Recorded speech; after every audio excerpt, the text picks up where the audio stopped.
안녕하세요. 지구어항 생태계 박덕규입니다. 우리는 12만 년 만에 가장 뜨거운 날씨를 겪고 있으나 이제 시작된 엘니뇨가 강해지면 올 여름 지구촌 더위 기록은 지속적으로 경신될 것이다. 미국 WFLA 수석 기상학자 제프 바라델리의 예측인데요. 정확하게는 12만 5천 년 이래 가장 뜨거운 날씨를 겪게 될 것이라고 했습니다. 12만 5천 년.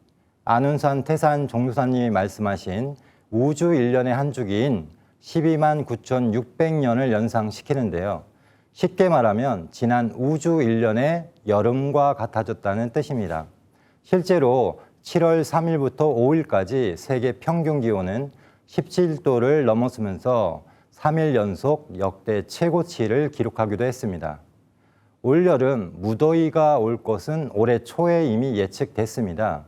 전 세계 대기 온도를 보면 예년 기온을 훨씬 넘어섰는데요. 이것은 지난 4월에 이미 관측이 되었습니다. 역대 최고의 더위였다는 지난 2016년보다도 높은 기온인데요.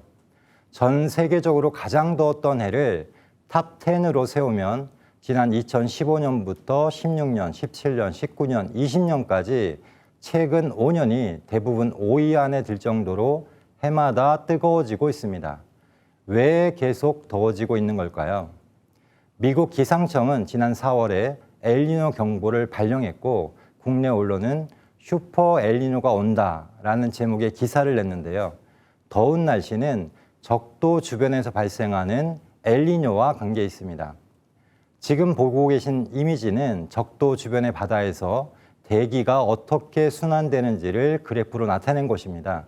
정상적인 상황에서 동태평양의 바닷물은 무역풍을 따라 서쪽으로 이동하고 그 자리에는 깊은 바다의 차가운 바닷물이 올라오면서 해수 온도가 내려가는데요. 서태평양으로 옮겨진 뜨거운 바닷물은 저기압에 의해 끌어올려지면서 비를 내리게 됩니다. 그런데 어떤 이유에서 무역풍이 약해지면 동태평양의 뜨거운 바닷물이 서쪽으로 이동을 못하고 찬 바닷물이 올라오는 현상도 약해지게 됩니다. 그러면 동태평양 주변의 온도가 올라가겠죠. 이것이 엘니뇨입니다.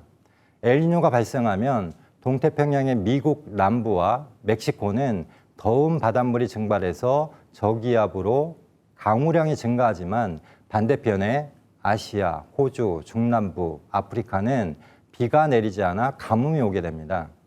라니냐는 반대로 강한 무역풍에 의해서 동쪽 바다의 수온이 떨어져서 주변 지역에 냉해나 한파가 오는 것입니다. 이렇게 엘니뇨와 라니냐는 서로 반대작용을 합니다. 엘니뇨가 발생하면 지구 기온이 0.2도 상승하고 라니냐가 발생하면 0.2도 떨어지게 되는 것입니다. 엘니뇨와 라니냐는 불규칙하지만 어느 정도 주기성이 있어서 음과 양의 운동을 하는데요. 지난해까지 라니냐가 발생했는데도 역대 5번째 무더운 날씨가 되었습니다. 지구온난화가 대기 순환도 바꿔버린 것인데요.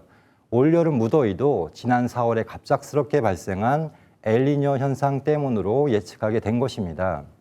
영국 기상청의 애덤 스카이프 교수는 다가올 엘니뇨로 지구 평균 기온이 1.5도 이상 오를 가능성이 매우 높다라고 했고요. 닉 덕선 박사는 지구 평균 기온을 일시적으로 냉각시키는 라니냐 현상이 앞으로 자취를 감추게 될 것이라고 예측했습니다. 쉽게 말해 뜨거운 날씨는 해마다 기록을 경신할 것이란 어두운 전망인데요. 우리나라도 아열대 기후로 바뀌고 있다는 얘기를 들어보셨을 겁니다. 망고, 올리브, 파파야 등을 이제 한반도 남부에서도 재배하고 있고 사과는 재배 지역이 점점 북상해서 고랭지 채소를 재배하던 강원도로 이동했습니다. 앞으로 사과는 백두대간 일부에서만 재배하게 된다고 하는데요. 한국이 아열대가 되는 이유는 무엇 때문일까요? 바로 해들리 순환이라는 대기 순환이 바뀌고 있어서인데요. 적도에서 뜨거운 열이 상승하면 북쪽으로 이동하다가 차가워지고 북위 30도 부근의 아열대 지역에서 화강해서 다시 지표면을 따라 적도 쪽으로 이동하게 됩니다. 이 때문에 아열대 지역은 건조하고 열대 지역은 비가 오는 것인데요. 엘니뇨가 발생하는 정확한 원인은 알 수 없지만 실험에 따르면 아열대 지역의 온실 기체가 증가해서 온도가 상승하면 적도 아열대 온도차가 감소해서 해들리 순환이 약화되는 것으로 확인되었습니다. 장기적으로 보면 지구 온난화와 이산화탄소가 증가하면서 해들리 순환 셀이 점차 북상해서 우리가 살고 있는 한반도가 아열대 기후로 들어가는 것입니다. 약 5만 년 전 출현한 현생 인류는 이렇게 뜨거운 날씨를 한 번도 경험해보지 못했는데요. 과연 우리의 미래는 어떻게 될까요?